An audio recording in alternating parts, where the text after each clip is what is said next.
Friends, here's the second video on Harley-Davidson motorcycle history.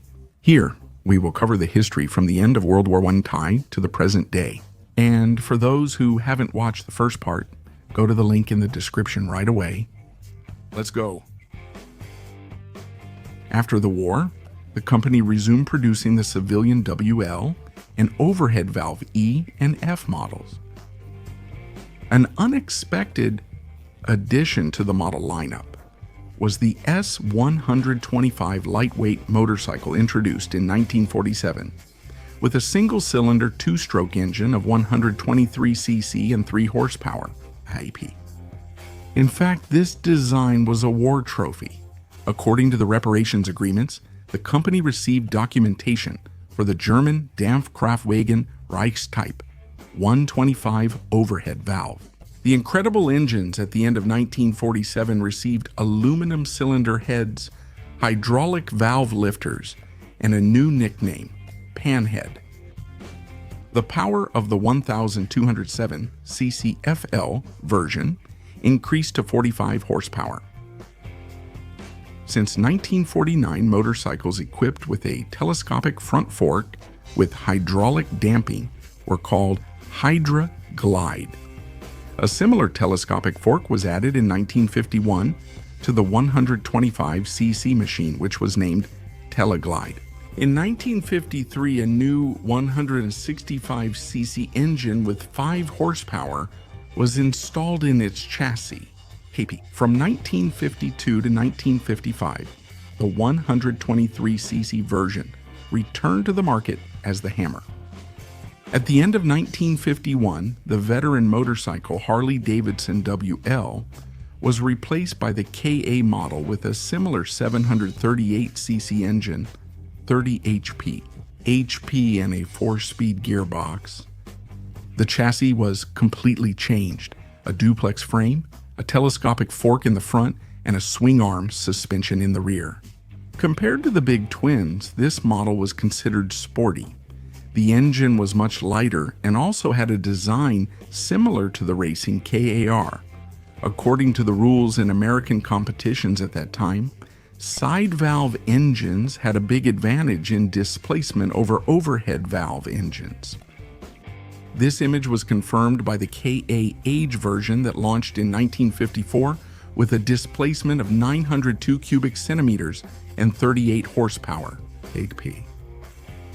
But the true superstar was the overhead valve version, XL Sportster, introduced in 1957 with 883cc and 40 horsepower, HP. Soon, a more powerful version, the XLH, was launched with 47 horsepower, HP, and the extremely lightweight sports version XLCH. Its 55 horsepower engine accelerated the car to a top speed of 180 km/h. At the same time, the evolution of panheads continued. In 1953, the hydraulic lifters were moved from the cylinder head to the lower part of the valve train, which increased their reliability. Meanwhile, production of the 998cc version stopped. The new version of the engine was offered in F variants with 55 horsepower and FL with 60 horsepower. By 1958, the motorcycles received a swing-arm rear suspension and a hydraulic drive for the rear drum brake, changing the name from Hydra-Glide to Duo-Glide. The 1960 season brought major changes to the light motorcycle sector. The Harley-Davidson Hummer and 165 models were replaced by the more advanced 165cc Super 10 version. Then, the Topper scooter entered the market, featuring a 165cc two-stroke engine with a horizontal cylinder, 9.5 horsepower, an automatic belt variator, 12-inch wheels, and a fiberglass body. In the same year, the company acquired 50% of the shares of the Italian firm Ermaci. Gradually, the Americans increased their share to 100%. And by 1966, the American machine and foundry Harley-Davidson models from Italy had completely replaced the lightweight American-made equipment. In 1962, the Tomahawk Bot Manufacturing Company, which worked with fiberglass, became part of the Harley-Davidson group. Fiberglass began to be widely used for motorcycle body parts. In 1964, the three-wheeled Survey car was equipped with an electric starter, and a year later this mechanism appeared on the Duo Glide, which was renamed the Electra Glide for this occasion. In 1967, the starter also appeared on the Sportster. In 1966, production began on a new version of the 1207cc engine, which received the nickname Shovelhead. The modernization mainly affected the cylinder heads and the lubrication system. The engine produced 58 horsepower in the FL version and 66 horsepower in the FLH version. The rapid growth of the American motorcycle market in the 1960s hardly affected the prosperity of the Harley-Davidson company. In the middle of the decade, Harley-Davidson motorcycles accounted for only a 6% share. In 1969, the company lost its independence and became part of the American Machine and Foundry Corporation. The new owner invested significant funds in the development of motorcycle production, and in 1973, a modern assembly plant was launched in the city of York, Pennsylvania. Sales volume increased from 25,000 motorcycles in 1965 to 75,000 units in 1975, but unfortunately this process was accompanied by a decline in quality, and the pace of technical evolution remained just as slow. However, a new important component appeared in the company's motorcycle design style. This was largely thanks to Willie G. Davidson, the grandson of one of the company's founders, who became its chief designer. In 1971, he created the FX 1200 Superglide model, the frame and power unit of the Electra Glide, plus the front end of the Sportster. All this mix was designed in that distinctive style that became iconic for American culture. That's how the type of motorcycle we now call the Cruiser was born, and it became defining for the future of Harley-Davidson. In 1970, at the famous Bonneville Salt Flats, racer Kel Rayborn set a new world speed record for motorcycles. A specially prepared motorcycle with an engine from the Sportster model allowed him to reach a speed of 426.5 km/h. In 1972, the XR 750 model appeared, a sports motorcycle for dirt track racing. It remained the best motorcycle in its class for the next 30 years. The new Harley-Davidson XL 1000 Sportster has a 997cc engine and 61 HP. Was released in 1972. The motorcycle received a new frame, a front disc brake, and a lighter, truly sporty style. A bold stylistic breakthrough was the XLCR 1000 modification, released in 1976 in the style of European cafe racers, with a small half fairing on the handlebars, cast wheels, radically black trim, and an engine boosted to 68 horsepower. Unfortunately, the American public did not appreciate this creation by Willie G. Davidson. However, the FXS 1200 lowrider, introduced in 1977 in the style of custom choppers, was received with great enthusiasm. A motorcycle with an extended front fork, a stretched wheelbase, and a low-slung rider seat. In 1978, the Shovelhead engine increased its displacement to 1,338 cc and its power to 64 horsepower. The FLT 80 Tour Glide model, which debuted at the end of 1979, received not only an updated engine, but also a frame with the engine mounted on silent blocks, a 5-speed gearbox, and a touring-type fairing equipped with 2 headlights.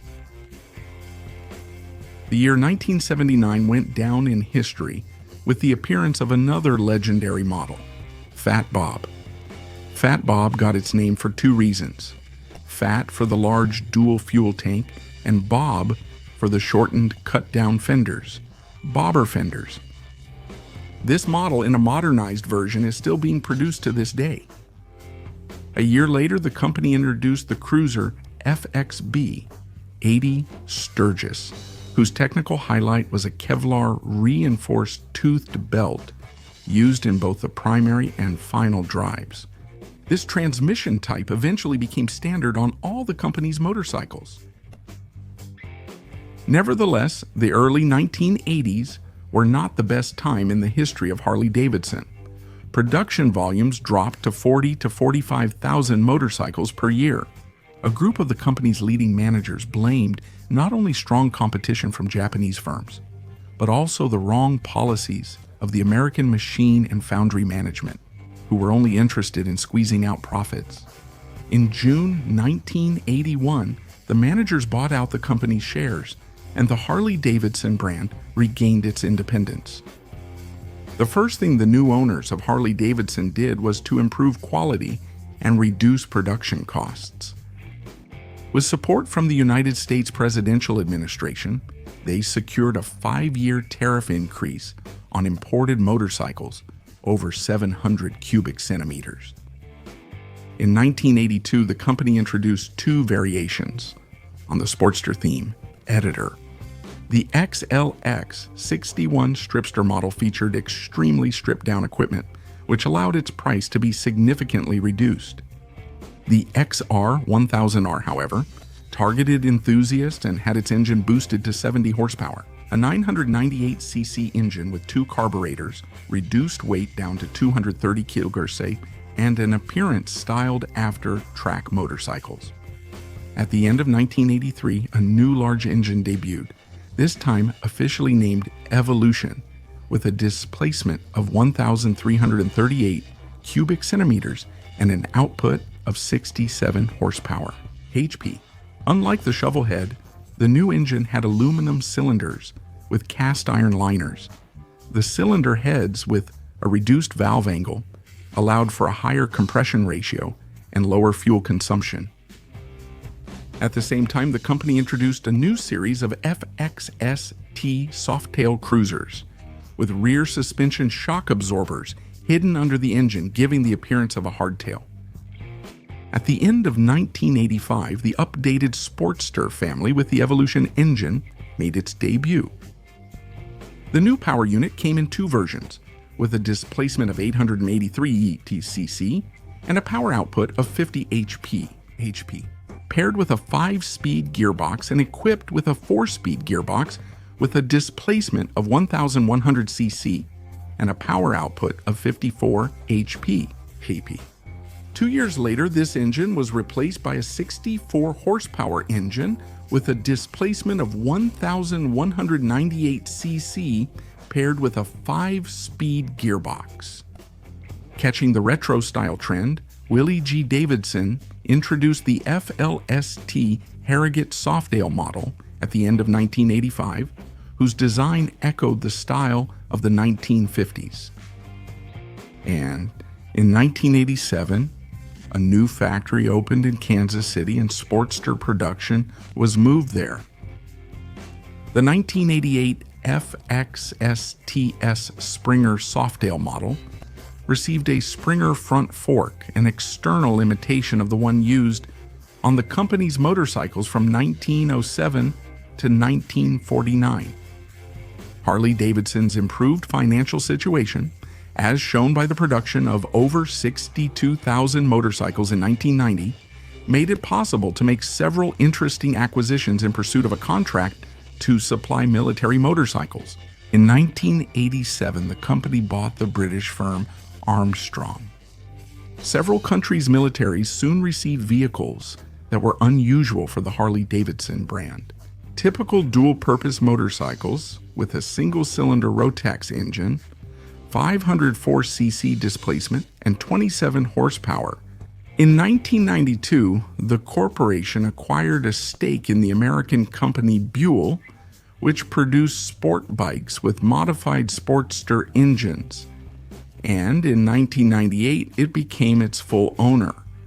In 1994, the corporation launched an ambitious program to participate in American superbike races, creating the VR 1000 model with a liquid-cooled V-twin engine of 996 cc and 135 horsepower, equipped with cylinder heads featuring dual overhead camshafts, 4 valves, and fuel injection.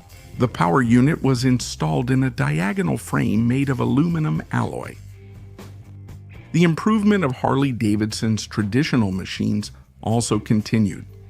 At the end of 1990, the Duna Glide series was added to the 3 main families: Sportster, Softail, and the touring machines based on the Electro Glide chassis, combining a 1,338 cc engine with a dynamic, sporty appearance. Since 1994, these large engines have been equipped with a fuel injection system, to be continued. At the end of 1998, the touring motorcycles from the Duna Glide family received a new twin-cam 88 engine with a displacement of 1,449 cubic centimeters and a power output of 68 horsepower. The main characteristic feature of this engine is clear from its name: an individual camshaft for each cylinder, even though there is only 1 valve in the head.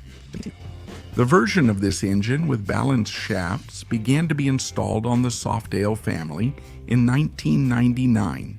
In 1996, Harley-Davidson expanded its production capacity by opening a parts and accessories distribution center in Franklin, Wisconsin. And right after that, in 1997, a new building for the new product development center opened at the site of the legendary plant on Capitol Drive. Engine production moved to the plant in Menomonee Falls, and the Kansas City plant also began operations. Right after that, in 1998, an assembly plant opened in Brazil, the first Harley-Davidson factory outside the United States. In 2001, the V-Rod model appeared, which took its place in the niche of high-tech and modern Harley-Davidson motorcycles. Of course, Menomonee's work played a role here, but the success of the model ensured its future as another family in the Harley-Davidson model lineup.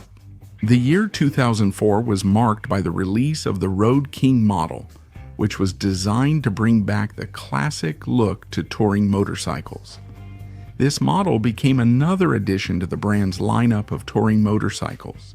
In 2006, Harley-Davidson announced a major renovation of its museum in Milwaukee, which reopened to the public in 2008. In 2008, the company bought 100% of the shares of Meccanica Vergara Augusta Group from the Castiglione family, a company that produces motorcycles under the Meccanica Vergara Augusta and Cagiva brands. Today, Harley-Davidson Motor Company manufactures custom cruiser and tourer class motorcycles and offers a full range of spare parts and accessories for Harley-Davidson motorcycles, as well as gear, equipment, and various related products. As a rule, a Harley-Davidson motorcycle buyer is fulfilling a long-held dream of owning a beautiful machine that fuels fantasies about the biker lifestyle. For many, these powerful and beautiful machines symbolize freedom, open roads, and belonging to the brotherhood of motorcyclists. The brand continues to grow and evolve, opening up new markets and areas of activity. In addition to the traditional families of classic motorcycles, at the end of 2013, the brand introduced the street model with engine capacities of 500 and 750 cubic centimeters. This model is designed to complement the lineup with a compact motorcycle for everyday urban use. In 2013, the touring motorcycle platform was also radically updated, receiving the name Project Rushmo. motorcycles on the new platform became more comfortable and technologically advanced. For the first time, the classic model received combined air and water cooling, a combined braking system with automatic force distribution, and a multifunctional entertainment audio system with a navigator, built-in intercom, and voice control. In June 2014, the first electric motorcycle, Livewire, was unveiled. This model is not yet intended for sale and is undergoing road tests. During these tests, Harley-Davidson plans to gather information about customer feedback, their wishes, and the requirements they have for a motorcycle of this class and design. At the moment, the brand's lineup is quite diverse and includes 7 main lines of motorcycles: Street, Sportster, Dyna, Softail, V-Rod, Touring, and Trike. In addition, there is also a line of specially modified motorcycles from the factory custom shop Custom Vehicle Operations, which stands for Custom Vehicle Operations. The key features of the Custom Vehicle Operations model are hand assembly, unique graphics and accessories, as well as the most powerful engine with a displacement of 110 cubic inches, which is approximately 1.8 liters. Each lineup also includes motorcycles with predominantly dark tones and minimal chrome in the finish. This is the so-called Dark Custom lineup. A distinctive feature of Harley's marketing policy is the creation of a community of people who are loyal specifically to this brand. In addition to motorcycles, the company produces a wide range of consumer goods with the Harley-Davidson emblem: clothing, footwear, furniture, and tableware. Products released under this brand make it possible to create a unique Harley lifestyle, which truly makes the motorcycle iconic. Also, every owner of any Harley-Davidson motorcycle has the opportunity to join the brand-created community of motorcycle owners, Harley Owners Group. Today, Harley Owners Group is the largest motorcycle enthusiast club in the world, with more than 1 million members. This is the story of the American legend Harley-Davidson. That's all for now. See you next time.